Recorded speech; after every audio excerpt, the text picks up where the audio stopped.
3 वर्षापासून सक्षम टाटेचा आणि माझं प्रेमसंबंध होते. माझ्या घरच्यांना ते मंजूर नव्हते. त्यासाठी त्यांनी त्याचा असा घात केला.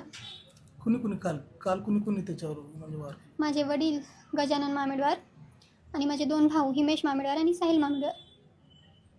कशाला गेला होता हा बाहेर, कशासाठी गेला होता आणि त्याला कसं म्हणजे प्लॅनिंग करून घेतलं? हे सक्षमवर MPD पडली होती, तर त्याने सुटून आल्यापासून माझ्या घरचे त्याचा गेम लावण्यावरच होते. म्हणजे मला धमकी देत होते की त्याला मारून टाकणार आणि त्याला गोड बोलून, त्याला भेटून, नशा वगैरे करू घालून मारलं त्याला.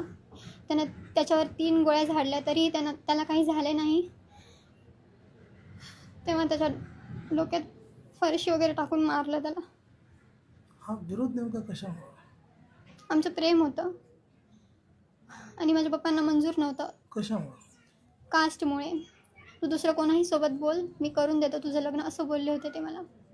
आणि त्यांच्या अगोदरही काही दुश्मनी होती वाटते, पण अगोदर ते चांगले मित्र होते.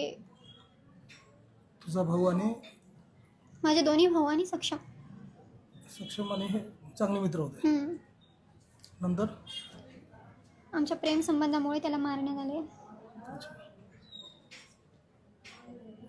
तुझी काय आता तुला काय म्हणजे काय तुझी भावना काय आता नेमकी? माझी भावना काहीच नाही, बस आम्हाला न्याय मिळाला पाहिजे. आरोपींना शिक्षा होईल. हां, आरोपींना शिक्षा व्हायलाच पाहिजे. काय शिक्षा व्हायला पाहिजे? फाशी. बरं, तुझ्या वडिलांनी भावांनी सक्षमला मारले, प्रेम कमी होणार आहे? नाही, मी लग्न करेल सक्षमसोबत. आता सक्षम तर नाही आहे या जगामध्ये, मग कसं काय? त्यांना नसलं तर काय झालं, आमचं प्रेम तर आहे ना. माझ्या घरचे जिंकूनही हारले आणि त्यांना हारूनही जिंकला.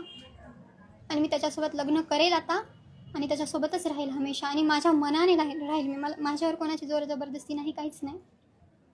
आणि माझं वय झालेलं आहे तर मी माझ्या मनाने निर्णय घेऊ शकते.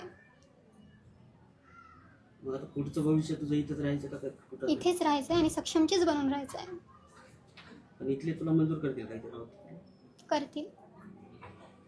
इथल्या घरच्यांचं काय म्हणणं आहे? यांचं म्हणणं आहे तेच, माझ्या मनावर सोडलं यांनी आणि माझी इच्छा आहे की मी इथे राहावं त्याची बनून. आयुष्यभर तुझं वय तर कमी आहे. काही होत नाही.